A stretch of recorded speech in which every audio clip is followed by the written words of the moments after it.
कुंज विहारे नमः। श्री स्वामी हरिदास वेतेतराम।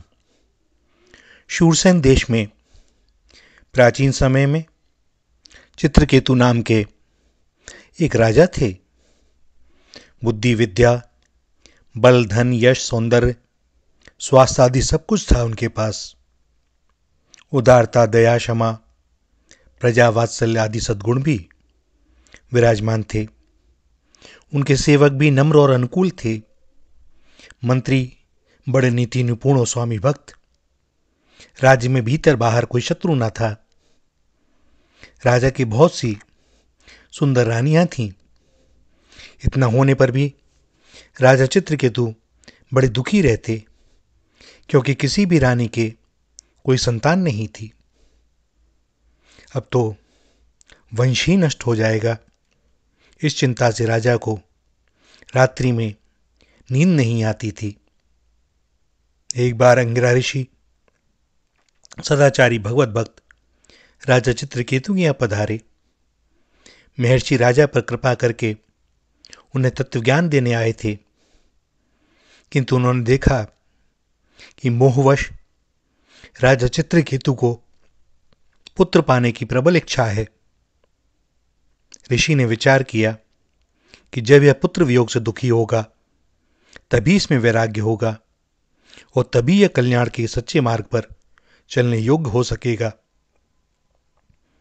अतः राजा की प्रार्थना पर ऋषि ने त्वष्टा देवता का यज्ञ किया और यज्ञ से बचा अन्न राजा को देकर कहा, इसको तुम किसी रानी को दे देना।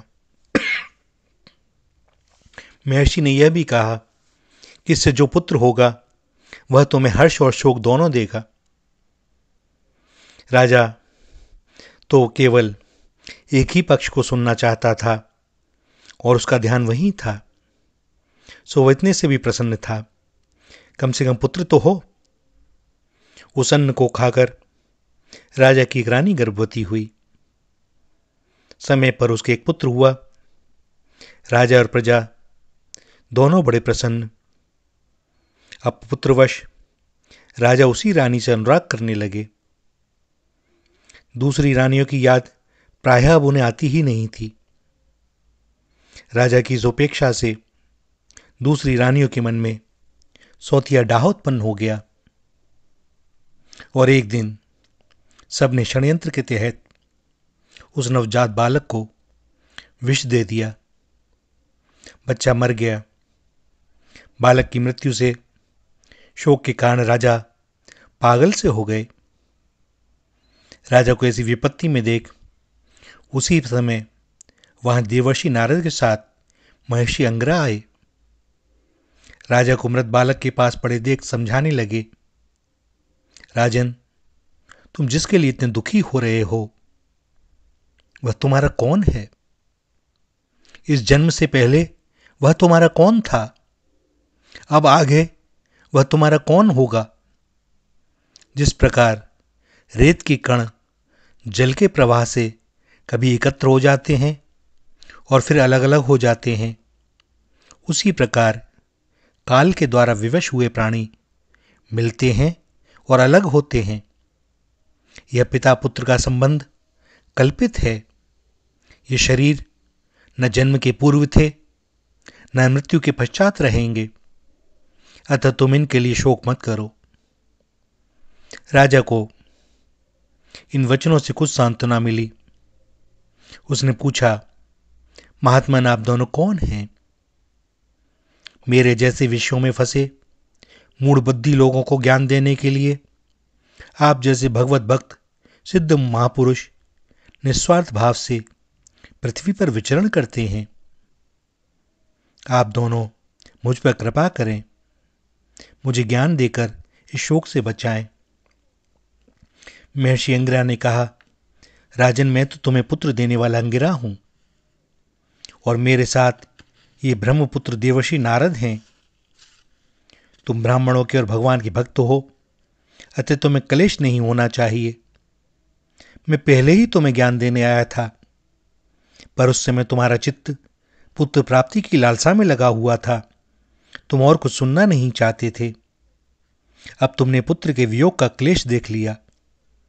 इसी प्रकार स्त्री, धन, ऐश्वर्य आदि सभी नश्वर हैं। उनका वियोग भी चाहे जब संभव है, और इसी प्रकार दुखदायी भी। ये राज्य, गृह, भूमि, सेवक, मित्र, परिवार आदि सब शोक, मोह, भय और पीड़ा ही देने वाले हैं। ये स्वप्न के दृश्यों के समान हैं। इनकी यथार्थ सत्ता नहीं है। हमारी अपनी भावना के अनुसार ही ये हमें सुखदायी प्रतीत होते हैं। द्रव्य, ज्ञान और क्रिया से बना इस शरीर का अभिमान ही हमें कलेश देता है। एकाग्रचित्त से यदि विचार करो और एकमात्र भगवान को ही सत्य समझकर उन्हीं में चित्त लगाकर शांत हो जाओ। राजा को बोध देने के लिए देवर्षि नारद ने जीव का आह्वान कर उस बालक को जीवित करके उससे कहा, जीवात्मा, देखो, ये तुम्हारे पिता, माता, बंधु बांधव तुम्हारे लिए व्याकुल हो रहे हैं। तुम इनके पास क्यों नहीं रहते?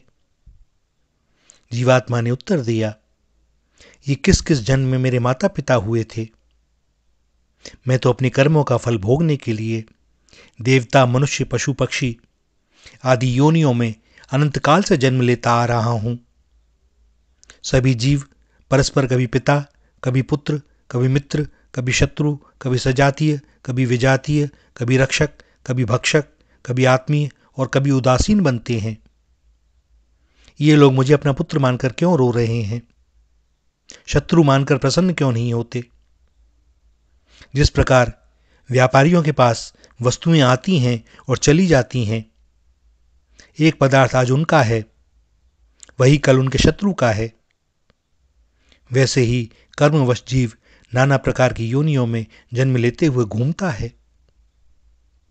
जितने दिन जिस शरीर का साथ है, उतने ही दिन उसके वे संबंधी अपने हैं। यह स्त्री, पुत्र, घर आदि का संबंध यथार्थ नहीं है। आत्मा न जन्मता है न मरता है। वह तो नित्य, अविनाशी, सूक्ष्म, सर्वाधार, स्वयं प्रकाश है।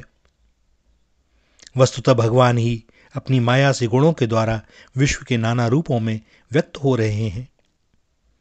आत्मा के लिए न कोई अपना है न कोई पराया है। वह एक है और हित अहित करने वाले शत्रु, मित्र आदि नाना बुद्धियों का साक्षी है। साक्षी आत्मा किसी भी संबंध तथा गुण दोष को ग्रहण नहीं करता। आत्मा तो कभी मरता नहीं, वह नित्य है, और शरीर नित्य नहीं है। फिर ये लोग क्यों व्यर्थ में रो रहे हैं?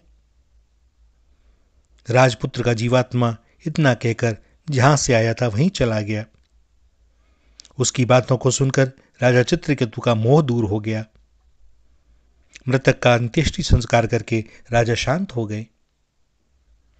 जब बालक को विष देने वाली रानियों ने इस ज्ञान को सुना, तब उन्हें बड़ा भारी पश्चाताप हुआ। यमुना तट पर जाकर उन्होंने अपने पाप का प्रायश्चित किया। राजा चित्रकेतु ऋषियों के उपदेश से शोक, मोह, भय और क्लेश देने वाले दुस्त्य ग्रह के स्नेह को छोड़कर महर्षि अंगिरा और देवर्षि नारद जी के पास जाकर उनसे भगवत प्राप्ति का साधन पूछने लगे। नारद जी ने उन्हें भगवान शेष का ध्यान और स्तुति मंत्र बतलाया। उपदेश करके दोनों ऋषि चले गए। राजा ने 7 दिन केवल जल पर रहकर एकाग्रचित्त से उस स्तुति रूप विद्या का खंड जप किया। उसके प्रभाव से वे विद्याधरों के स्वामी हो गए। कुछ दिनों में राजा चित्रकेतु अपनी विद्या के बल से मनोगति के अनुसार भगवान शेष के समीप पहुंच गए। यहां उन्होंने सनत कुमार आदि महर्षियों से संवेद संकर्षण भगवान के दर्शन किए। राजा ने प्रेम विह्वल होकर भगवान के चरणों में प्रणिपात किया और भगवान की स्तुति करने लगे। दया में भगवान प्रसन्न हुए। उन्होंने चित्रकेतु को परम तत्व का उपदेश किया और फिर अंत में संकर्षण प्रभु ने कहा, राजन, मनुष्य शरीर में ही ज्ञान की प्राप्ति होती है। जो मानव देह पाकर भी ज्ञान नहीं पाता, अपनी आत्मा को नहीं जानता, उसका फिर किसी योनि में कल्याण नहीं हो सकता। विषयों में लगने से ही दुख होता है, उन्हें छोड़ने में कोई भय नहीं है। अतः बुद्धिमान पुरुष को यथाशीघ्र विषयों से निवृत्त हो जाना चाहिए। जगत के सभी स्त्री पुरुष दुखों को दूर करने और सुख पाने के लिए नाना प्रकार के कर्म करते हैं, पर उन कर्मों से न तो दुख दूर होता है और न ही सुख मिलता है। जो लोग अपने को बुद्धिमान मानकर कर्मों में लगे हैं वे दुख ही पाते हैं। आत्मा जागृत, स्वप्न, सुषुप्ति इन तीनों अवस्थाओं से पृथक है। ऐसा समझकर बुद्धिमान व्यक्ति को चाहिए कि इन अवस्थाओं में प्राप्त होने वाले विषयों से निवृत्त हो जाए, लोक परलोक से अपने चित्त को हटा ले और ज्ञान विज्ञान से संतुष्ट होकर भक्ति करे। एक परमात्मा ही सब स्थानों में सर्वदा है, यह योग मार्ग में लगने वालों को जान लेना चाहिए। इस प्रकार दिव्य उपदेश देकर भगवान अंतर्ध्यान हो गए। चित्रकेतु द्वंद्व रहित समदर्शी हो गए। वे कामना, स्पृहा, अहंकार छोड़कर सदा भगवान में ही चित्त लगाए रहते। तपोबल से इच्छानुसार 14 भुवनों में वे घूम सकते थे। एक दिन विमान में बैठकर वे आकाश मार्ग से जा रहे थे। उसी समय उन्होंने मुनियों की सभा में पार्वती जी को भगवान शंकर की गोद में बैठे देखा। चित्रकेतु को भगवान का यह व्यवहार बड़ा अनुचित लगा। उन्होंने इसकी बड़ी कड़ी आलोचना की। भगवान शंकर तो आलोचना सुनकर मुस्कुराकर रह गए, पर देवी पार्वती को क्रोध आ गया। उन्होंने शाप दिया, तू बड़ा विनीत हो गया है, अतः भगवान के चरणों में रहने के योग्य नहीं है। तू जाकर असुर योनि में जन्म ग्रहण कर। शाप को सुनकर चित्रकेतु को न भय लगा न दुख हुआ। असुर योनि में भी सर्वव्यापी भगवान ही तो है ही, यह वे जानते थे। किंतु व्यवहार में अशिष्टता हुई है, यह समझकर वे तुरंत ही विमान से उतरे और माता भगवती पार्वती के चरणों में प्रणाम करके कहा, माता, आपने जो श्राप दिया है उसे मैं सादर स्वीकार करता हूं। मैं जानता हूं कि देवता लोग मनुष्य के लिए जो कुछ कहते हैं वह उनके कर्म के अनुसार ही कहते हैं। अज्ञान से मोहित प्राणी इस संसार चक्र में घूमता हुआ सदा सब कहीं सुख दुख भोगता ही रहता है। गुणों के इस प्रवाह में शाप, वरदान, स्वर्ग, नरक, सुख दुख कुछ भी वास्तविक नहीं है। स्वयं मायातीत भगवान अपनी माया से प्राणियों को रचते हैं और उनके सुख दुख, बंध मोक्ष की व्यवस्था करते हैं। उन ईश्वर का न कोई अपना है न पराया, न कोई प्रिय है न अप्रिय, वे सर्वत्र समान और संग हैं। जब उन सर्वेश्वर को सुख से प्रेम नहीं है तब तो उन्हें क्रोध ही कैसे हो सकता है। परंतु उनकी माया से मोहित जीव जो पुण्य पाप रूपी कर्मों को करता है, वे कर्म ही उसके सुख दुख का कारण बनते हैं। हे देवी, मैं आपके शाप से छूटने के लिए आपको प्रसन्न नहीं कर रहा, किंतु अवश्य मैंने बुरे वचन बोले हैं।